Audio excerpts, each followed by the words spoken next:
Hello everyone. आज हम human body में जो एक प्रोसेस चल रही है जिसका नाम है कोगुलेशन ऑफ ब्लड या ब्लड क्लॉटिंग, इसके बारे में हम स्टडी करेंगे कि ब्लड क्लॉटिंग क्या होती है, कैसे होती है हमारी बॉडी में।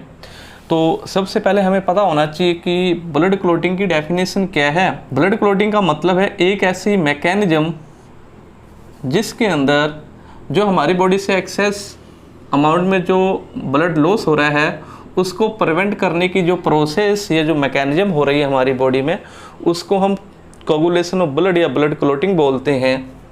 दूसरा हमें ये याद रखना है कि जो ब्लीडिंग टाइम है वो कितना होता है एक हेल्थी पर्सन का, 3 से 6 मिनट, और जो क्लॉटिंग टाइम है वो 3 से लेकर 8 मिनट तक होता है। जब हम process of blood clotting start करते हैं तो जैसे ही हमारी बॉडी में कहीं पर इंजरी हो जाती है, हम इंजरी को ट्रामा भी बोल सकते हैं। जैसे ही हमारी बॉडी में कहीं पर इंजरी हो जाती है उसके बाद जो ब्लड के अंदर प्लेटलेट्स हैं वो एक प्रोटीन रिलीज करते हैं जिसका नाम है थ्रोम्बोप्लास्टिन। तो ये थ्रोम्बोप्लास्टिन किसके कारण रिलीज हुआ? जैसे ही हमारी बॉडी में कहीं पर भी इंजरी होती है तो प्लेटलेट से जो थ्रोम्बोप्लास्टिन है वो इंजरी के कारण ही रिलीज होता है। उसके बाद प्लेटलेट्स जो थ्रोम्बोप्लास्टिन है उसके साथ साथ एक एंजाइम और निकालते हैं जिसका नाम होता है थ्रोम्बोकाइनेज। उसके बाद थ्रोम्बोप्लास्टिन और थ्रोम्बोकाइनेज ब्लड के अंदर एक और इम्पोर्टेंट एंजाइम सिक्रेट करवाते हैं जिसका नाम है प्रोथ्रोम्बिनेज। काफ़ी इम्पोर्टेंट नेम है, याद रखना है। कैल्शियम की हेल्प से ही थ्रोम्बोप्लास्टिन और थ्रोम्बोकाइनेज प्रोथ्रोम्बिनेज को बनाते हैं।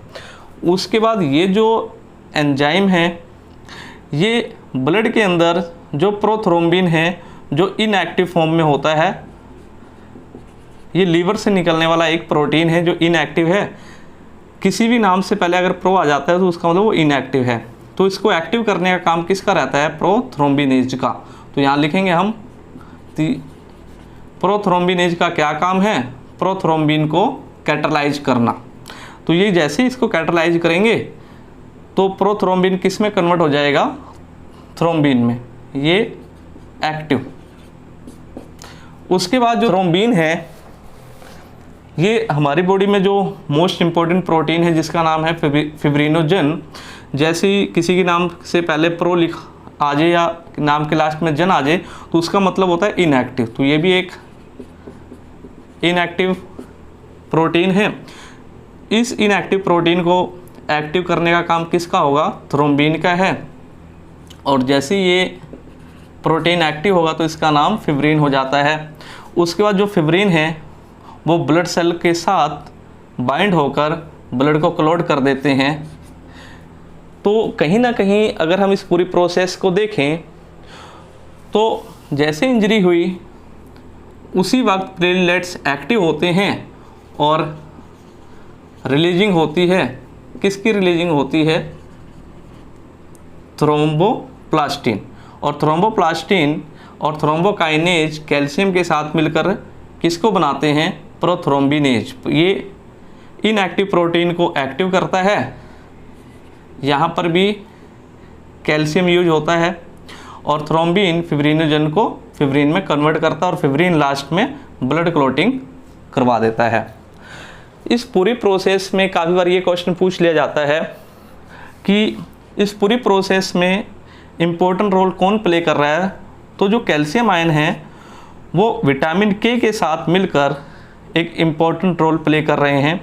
तो ब्लड क्लॉटिंग कैल्शियम आयन और विटामिन के प्रेजेंस में काफ़ी फास्ट होती है। विटामिन के क्या काम करता है? लीवर से प्रोथ्रोम्बिन नाम का जो इनएक्टिव प्रोटीन है उसकी फॉर्मेशन करवाता है। तो इस वीडियो के अंदर हमने सिर्फ ब्लड क्लॉटिंग के बारे में ही पढ़ना है। अगली वीडियो में इसका जो अगला टॉपिक रहेगा इस चैप्टर का हार्ट के बारे में हम पढ़ेंगे।